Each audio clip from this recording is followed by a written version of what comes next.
A Dybbuk is not a demon, but a disembodied human soul, specifically a neshama that failed to complete its mission or committed grave sins, preventing it from entering the afterlife or achieving Gilgul, or reincarnation.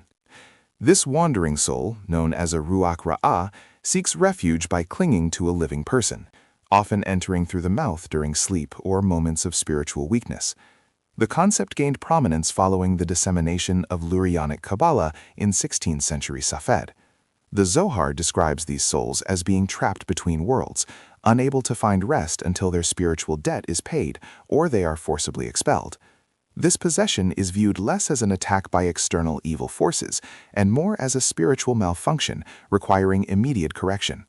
The possessed individual often exhibits profound personality changes, speaking languages they never learned, or revealing secrets about the community or the deceased. The Dybbuk typically speaks through the host, demanding spiritual rectification for itself or the host's family. Possession is frequently linked to specific transgressions, such as violating vows, committing adultery, or failing to observe proper burial rites. Unlike demonic possession in other traditions, the Dybbuk's primary goal is usually not malice, but seeking Tikkun, or repair, or avoiding the torment of being a homeless spirit. The host suffers physical and mental distress, but the focus of the ritual is always on the trapped soul, not the body itself, which is merely a vessel. Dybbuk narratives flourished primarily in Ashkenazi communities of Eastern Europe during the 17th and 18th centuries, often coinciding with periods of intense persecution and messianic fervor. The authority to perform an exorcism, known as a Gett, rested solely with a highly respected rabbi or a Baal Shem, a master of the name, who possessed deep knowledge of practical Kabbalah and mystical names of God. The exorcist must be morally pure and often fasts and immerses in a mikveh before the ritual commences. The community's absolute belief in the rabbi's spiritual power was essential for the ritual's success, establishing a communal framework for dealing with this specific spiritual crisis. The exorcism ritual is highly formalized, usually taking place in the synagogue or Beit Midrash, surrounded by a minyan, a quorum of 10 men, and often holding Torah scrolls to amplify holiness.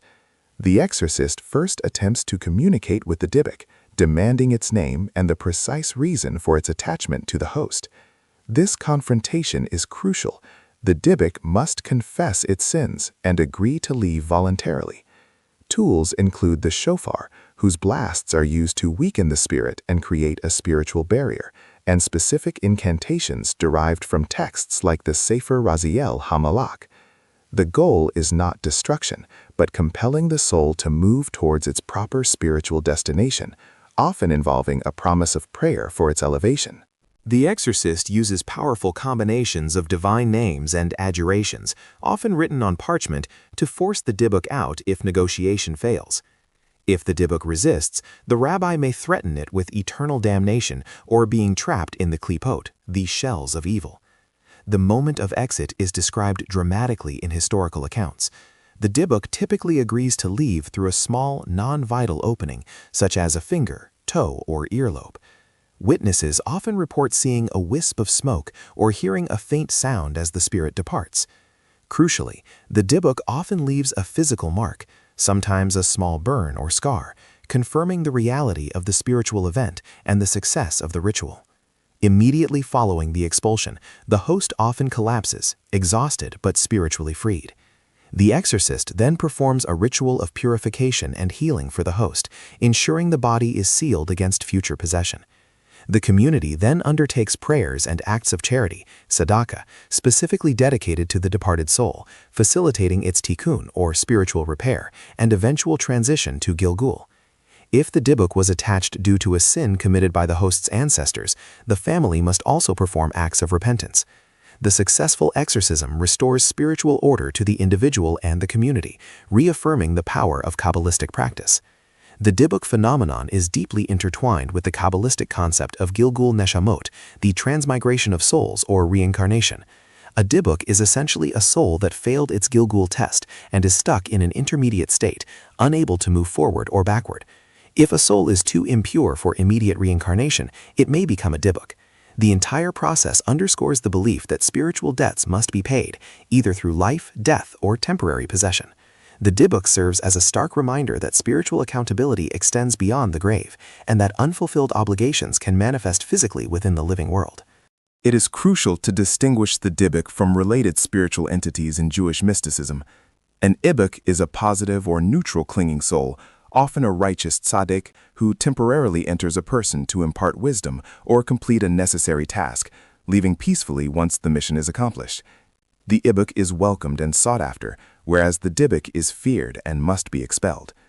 Furthermore, the golem is a physical entity animated by mystical means, usually through the use of divine names, but it lacks a true soul, a neshama.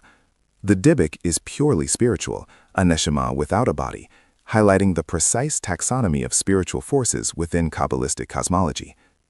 While the historical practice of exorcism declined significantly by the 20th century, the Dybbuk remains a potent cultural symbol. The most famous depiction is S. Ansky's 1917 play, The Dybbuk, or Between Two Worlds, which cemented the narrative in modern Jewish folklore and theater. In Ansky's version, the Dybbuk is the soul of a dead lover who possesses his beloved bride on her wedding day, driven by unfulfilled destiny rather than sin. This romanticized portrayal shifted the focus from theological correction to tragic fate. Today, the term Dybbuk is often used metaphorically to describe an obsessive or destructive influence, though traditional Orthodox and Hasidic circles still acknowledge the literal possibility of possession.